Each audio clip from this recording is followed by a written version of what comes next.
I don't always like to be close to where there's lots of traffic when I'm walking.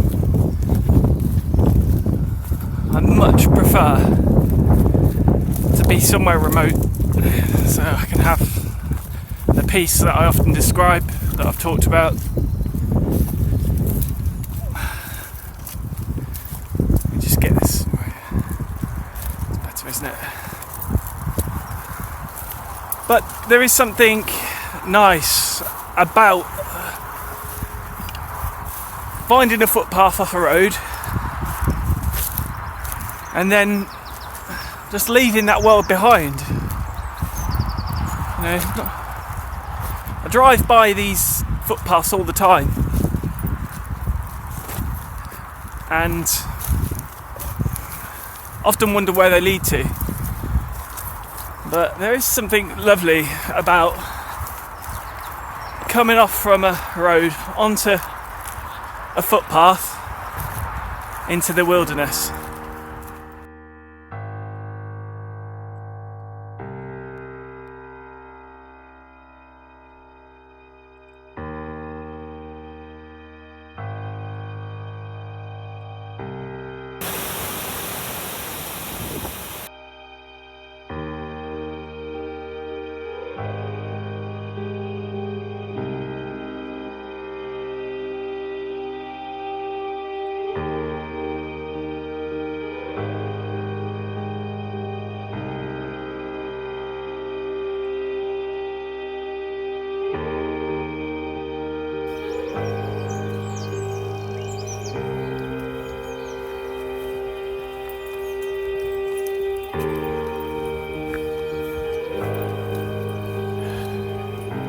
Today I've actually remembered my gimbal, so the footage on some of these camera shots might actually be quite decent. I withheld from using my really cheap lapel mic that I bought. I'm really happy with it, generally speaking, but I just didn't want to risk there being a problem without adequate testing, so I'll probably test that at some point. But I really wanted to get this first vlog episode done. Try not to put things off too much. Trying to just do things, just do.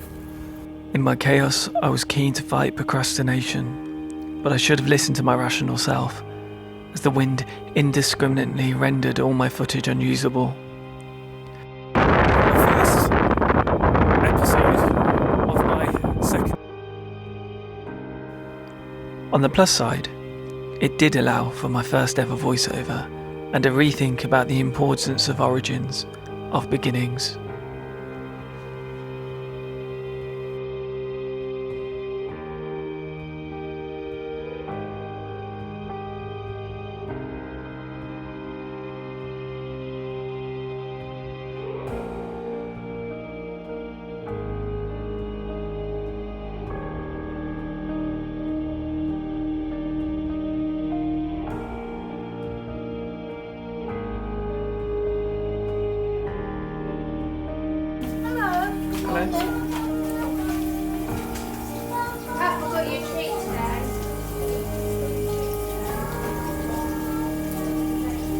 Hello, Mother. You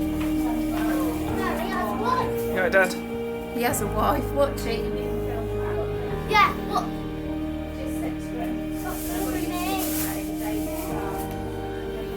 He's trying to show people about fear, so he's filming you, Pat. Take your tour on a tour.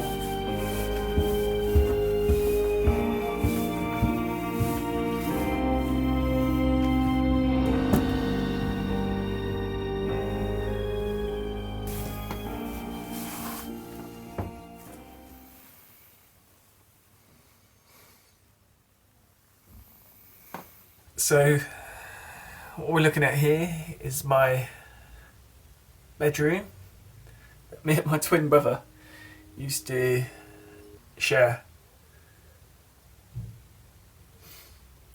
It's quite a lot different now. My bed used to be at the back. We used to have cabin beds because we didn't have a lot of room, so we had cabin beds with drawers. I used to be at the back, and my brother used to be just down here, so it was a bit cramped, and we had our TV just about here, where we used to play our computer games. The first game we had computer game was the Atari 2600, and we had the Sega Master System, and then we had the Mega Drive, and then eventually the PlayStation 1. And so this was our bedroom.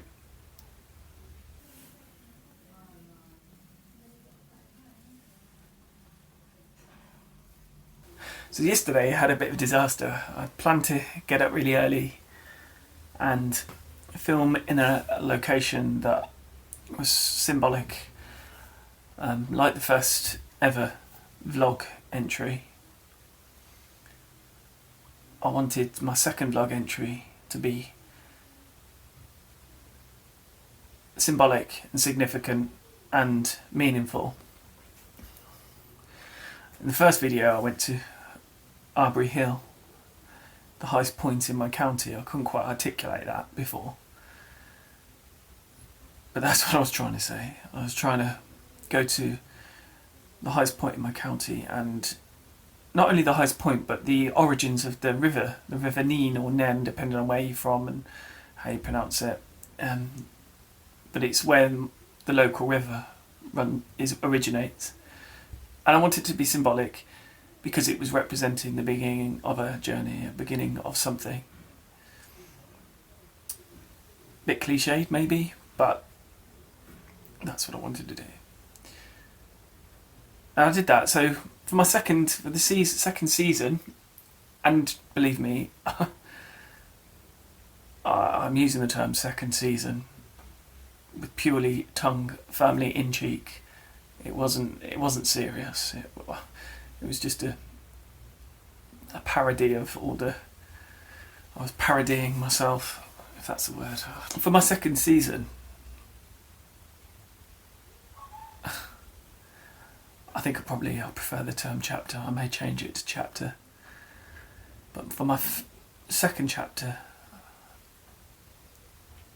of the vlogumentary, it's more vlogumentary as I described before. I wanted to, again, do something, go somewhere symbolic. My daughter's just gone to the toilet. She flushed the toilet. Just waiting for it to stop being so noisy. I don't know if it picks up on here. Don't put a stool on my mattress. It's fine, Mum. What? It's fine. No, the bloody legs will go through. No, it won't. It's not heavy enough. Yes, it is. Mum, it's not heavy enough. It's fine. I've had to put a stool up to try and get the right level for my tripod. My mum's moaning at me that it's on a mattress, but it's not going to cause any problems. It's not heavy enough. It's really not heavy enough. I feel like I'm going to be thwarted trying to record here, which is kind of representative of my life, really. For my second season, second chapter, first episode, I wanted to go somewhere symbolic. So yesterday I went to a place called Dean Park, but it didn't work out. I'll check the footage later, and it was just way too windy. It's the first time I've had a real problem with the wind with my camera phone, which is surprising me. I never expected there to be... I expected wind to play a much bigger role in some of my recordings, but it hasn't. But this time it was the footage was unusable. I was a bit disappointed because I'd said a lot of stuff that I was quite happy with. So I was disappointed that I couldn't actually use that footage. Although you'll see some of the footage, you just won't hear any of the audible footage. But then I thought to myself, maybe it wasn't meant to be. Maybe I was meant to go somewhere else.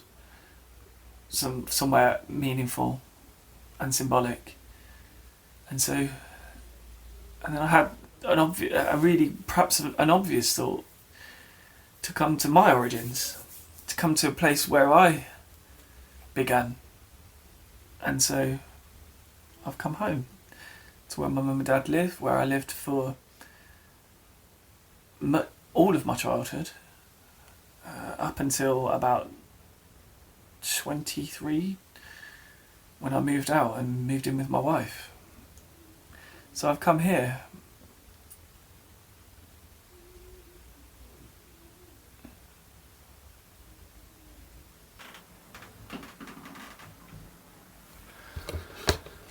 I had to show you the bathroom.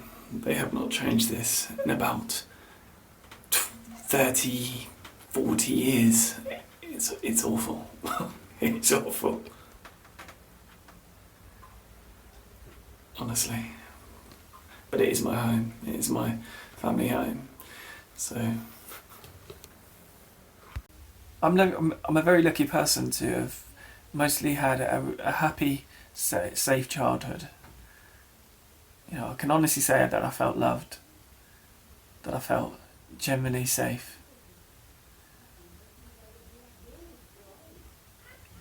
I know how lucky I am to say that. My parents weren't perfect, but they were good people. They still are good people. My dad was a lorry driver all his life. A local lorry driver. He didn't ever go long, didn't ever do long distance. And my mum helped out in the school canteen and then worked in a supermarket for most of her adult life. So good, decent working, hard-working people. Never had a lot of money. My dad's lorry driving didn't really pay that much, particularly the more local delivery jobs. And obviously my mum, as a canteen dinner lady or working in supermarkets, never really was on a very big wage, and she worked part-time as well. So, but we had enough. I would never call myself poor. It was difficult because I was a twin, so everything cost a lot more because of being a twin. I've got 2 older sisters. I'd never describe myself as poor, but we never had a lot of money. I think that's fair. We were, as far as working class family goes, I think we were on the lower end of income. I never had foreign holidays, couldn't go to trips abroad. It was always the seaside or to my nan and pat's, my grandparents' house. And I never had decent clothes or anything like that. I never had any luxuries. So I wanted to come here. I thought this was a better place. I think this is a better place in the end when I think about it. I'm trying to be quiet because everyone's downstairs, they know I'm doing this. I think I'm an idiot, I think I'm ridiculous. I've always been a bit of a black sheep of the family. They probably think that this is all a bit of this is nonsense. And it may be nonsense, this may all be nonsense, but I've got to be brave in these situations. I've got to just do this and hope for the best. And hope is a very powerful thing. I really do have hope in my heart about things. So I can't sit and film this in my own home, even though my mum and dad and my wife and everyone else downstairs might think I'm an idiot for doing it. If I can't be brave enough to do this now, then I don't know how I'm going to face the world and how they may respond to all of this. So, I'm in my family home, and I think this is an apt beginning to the new season or chapter, or whatever we want to call it. Still not sure yet.